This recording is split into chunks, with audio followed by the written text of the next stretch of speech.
Hello, YouTube and everybody out there. My name is Katrina, and I'm the owner of Tri's House of Locks and Lashes. But I think I will be changing that to Lynn the Lock Doc. So the reason why I'm making this video, well, I'll give you a little history about myself. I'm from Los Angeles. I started creating dreadlocks in 2012 for my husband. Since then, I have created locks for many of people from different races, ethnicities, different backgrounds, and all that jazz. So I've been doing dreadlocks for 10 years. I've been locked for 7, and my husband, who, if you've been on like my Facebook page or my Instagram, you'll see him all over there. He's been locked for 8, and he is the first head I ever started doing dreadlocks on. That's another story. But the reason why I'm making this video, and we'll probably make more, is because there's a lot of people out here trying to get dreadlocks, and they don't really know a lot about them. There's a lot of information out here and out there that is misleading, and that is just not downright not good information. And I've been running to a lot of people who gotten dreadlocks, and they come to me and they're like, I need you to help me because this person did this, da-da-da-da-da. And I'm like, wait, huh? You know, so the reason why I'm making this video is to help people get information on their lock journey, and just to stay away from certain people, things to be aware of. So, like I said, I live in Los Angeles. I've been doing dreadlocks for over 10 years. There's a lot of misinformation about dreadlocks that's going on, and so I would like to address them today. Plus, give you guys information on like how I create locks, different methods, products used, facts and myths. So let's get into it. So, facts. Let's do facts and myths. So, what is a dreadlock? A dreadlock is pretty much your hair creating a continuous kink or tangle that forms a dreadlock. As you can see, mine is braided. I don't know if you can see really good, but my dreadlocks are braided, and I can easily unbraid them, and it'll be 3 individual dreadlocks. So that's what a dreadlock is. Let's see. About washing your dreadlocks, there's a lot of information about not washing your dreadlocks. For when you first get started, don't wash your dreadlocks. Don't do that. Don't do that. A lot of people think they need to start their dreadlocks on dirty hair. Don't do that. A lot of people think they have to go months and months and months without washing your hair. Don't do that. A true loctician will tell you, when you sit in when you first get in my chair, either I'm gonna wash you or you come washed. And at least once a month. But I tell a lot of my clients, at least every 2 weeks, wash your hair. Wash your dreadlocks. It's okay. Water's not gonna kill your dreadlocks. Your dreadlocks actually love water, and your hair needs water. A lot of people think that your hair don't need water. Your hair needs water. Your body needs water. Your hair needs water. So yeah, so wash your dreads. Don't start your dreads on dirty hair. You do not want that. You don't want that. Wash your hair. Beeswax. Using straight, pure, unrefined, unprocessed beeswax is like the worst thing you can do for your dreadlocks. It smothers your scalp. is not absorbed into the hair. It leaves a lot of product buildup. I had a client I just did. He's like a Mexican descent, and a lady around here, or in the Los Angeles area, started his dreadlocks, and what she did was she used beeswax, pure beeswax, pure, like, I don't even, it wasn't like, you know, the beeswax that come in the container. It wasn't that type of beeswax. This was straight beeswax. It left clumps in his hair. I think he ended up being allergic to the beeswax. She didn't ask him if he had any allergies. It tore his scalp up. He ended up having to use medicated shampoo to heal his scalp. If you look on my Instagram, you'll be able to see, and my Facebook, you'll be able to see where I pointed out the scalp damage. Also, she did 2 methods. She gave him, the first time she did his hair, she did instant locks. So what do you, instant locks is we use crochet needle to create dreadlocks. But she didn't create them all the way down. So maybe he had like this much hair, and she only created it to like here. So like that much, and the rest was just loose hair. And then at his root, she used a crochet hook. And there's nothing wrong with that method. I use that method all the time. So this is the crochet hook. This is the crochet hook. And there's a lot of them. There's 3 prongs, 1 prong. They come in 0.5. And then they come in 0.75 sizes. And then this is the interlocking hook. Okay, so she used both methods, which nothing's wrong with that. But then, and that was in like November of last year. Then he followed up in January to get maintenance, and she did a retwist. She did a retwist on his hair, where clearly his hair type and texture is very straight, fine. He needed either the interlocking tool or the crochet hook. A retwist or a palm roll is not beneficial for his type of hair texture. And so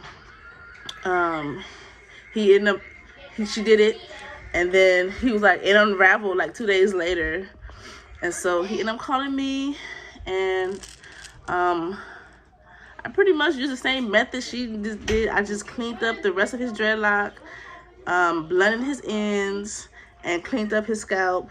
I put no product on his hair because I didn't know if he was allergic to something or anything. So I didn't use no product. Usually when you do crochet and instant locks, interlocking crochet, you don't use product.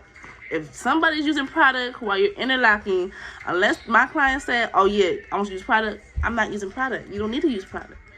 You should be skilled enough to use them tools to create that dreadlock. Okay, so 2-strand twist. Now, I am guilty of using the 2-strand twist to start dreadlocks, but since I've been creating dreadlocks, I have noticed that the 2-strand twist is not really a good method to start your dreadlocks. Reason being, it creates weak points as you twist in the hair. It creates weak points in the hair that could potentially break off. So if unless the client want a 2-strand twist, I really wouldn't start it off with a 2-strand twist. I would either do coils,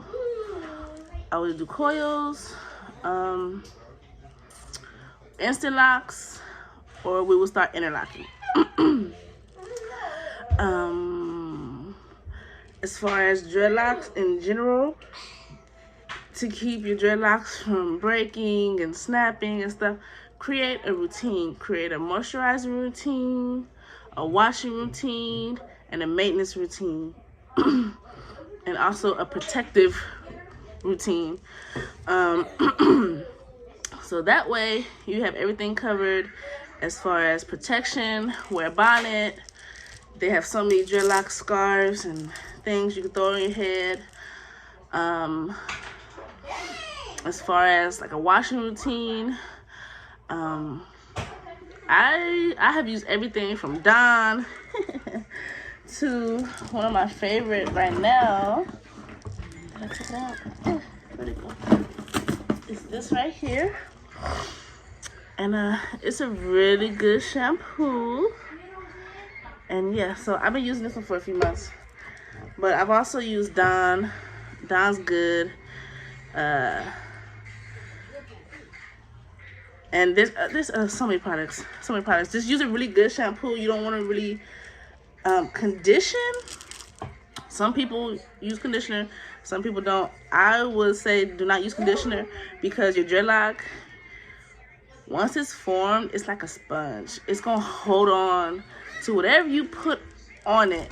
And so if you're putting heavy, creamy chemicals on your dreadlock, it's going to soak right in. It's going to be in your dreadlocks. And then you're going to have product buildup. And you don't want product buildup. You don't want product buildup at all. It sucks. And so, so the methods I use to create dreadlocks. I use the coil method. My favorite method is the coil method. So pretty much you're using a comb, a coil comb, to start to create the dreadlock. This is on loose hair. Start to create the dreadlock, like a little curl. You can check out my page and see like how they look. And that's a good way for people with curly, like medium curly to kinky to coarse hair. Okay, that's a good starting point for people with that type of hair. For people with like wavy hair, straight hair, bone straight hair, I would either do interlocking or instant locks.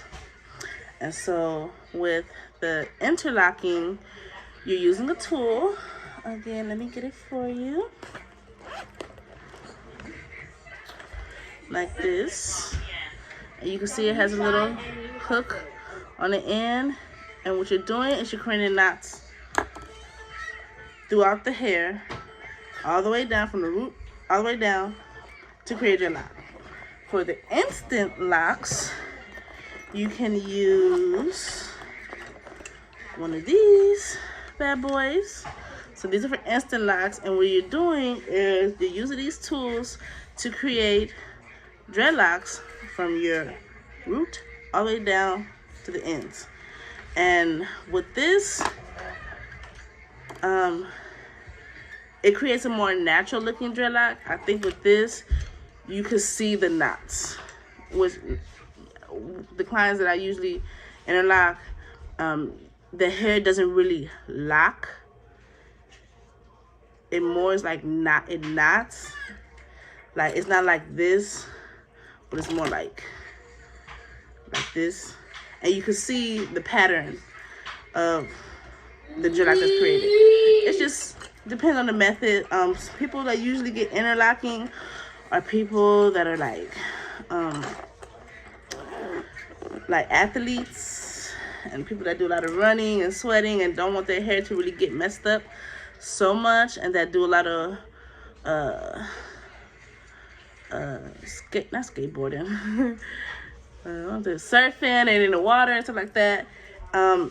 It's a method that it keeps the root tighter longer, and so and for people that go a longer period without getting maintenance. So if you're getting instant locks or interlocking, you go a longer period of time with maintenance. Whereas with the coils and the palm rolls, you kind of want to, depending on how if you don't mind your hair looking like this or like that, you could go every month, every 2 weeks, It's depending on the client and how they want their hair maintenance. Okay, and so let's go to products that I use. So I have clients from all different walks of life. I have clients that like to look tight and neat and everything slicked. And then I have clients and that like the bushy, shaggy look, the unkept look. They love it. And I have clients that just go off of my recommendation. So for those clients that, like to have it nice and sleeked and slick, I use this. And I want to say it's like a gel. It kind of reminds me of a jam, but it's so much better than jam. It doesn't have a smell at all. And the ingredients are all natural ingredients. All natural. It holds like a gel, but it doesn't cause flaking or product buildup like a gel. It's a good product. So this is what I used to get my clients all nice and sleek. That's my go-to. Another product that I was using and that I have promoted in the past is Jamaican. And I used to love them. I used to love this product. This is the product I started off with. Raved about it, loved it, but it left product buildup in my daughter's hair. Not so much my husband's hair. His hair is more finer than my daughter's. But it definitely left product buildup in my daughter's hair and in my hair. And I didn't like it. And then a lot of my clients were like, I didn't like it. It's spray. It don't work. Another kind of okay product that's more of like a petroleum base, kind of grease based formula is Uncle Jimmy Lockhold. This one, I like this one. I just can't find it everywhere. But it holds, no flaking, no buildup. Not really a lot of buildup. I like this one. But for myself, and for my daughter, because our hair is a little bit more on the coarse side, I only use oils. I use water and oil when twisting me and my daughter's hair. And I have some clients, a few that request just oils. And so, yeah, you can really just twist your hair with oil. A little water, a little oil, and you're good to go. But those are the products that I use. I showed you the shampoo already. And let's see. I have a little bulletin of what. So yeah, I think that's it. So yeah, that's it. And so those are a little bit about dreadlocks, kind of like the basics. For people that's out there that want to start their lock journey, this will be really good information to start. Oh, also, I said hair loves water, but you do not want to get mildew in your dreadlocks. I saw it maybe once since I've been doing dreadlocks, and it don't smell pretty. It ain't pretty. And I told the guy he had to cut them. He had to cut them. They were turning green. And they smelled real bad. They smelled like mildew clothes. And so I always give my clients a recommendation. It's cool to wet your locks, get them wet, but to saturate them all the time, you don't really want to do that. You could go with like a bottle of oil. You can make some rose water. Go in, spritz your dreadlocks, keep them nice and soft. Mine's looking kind of dry.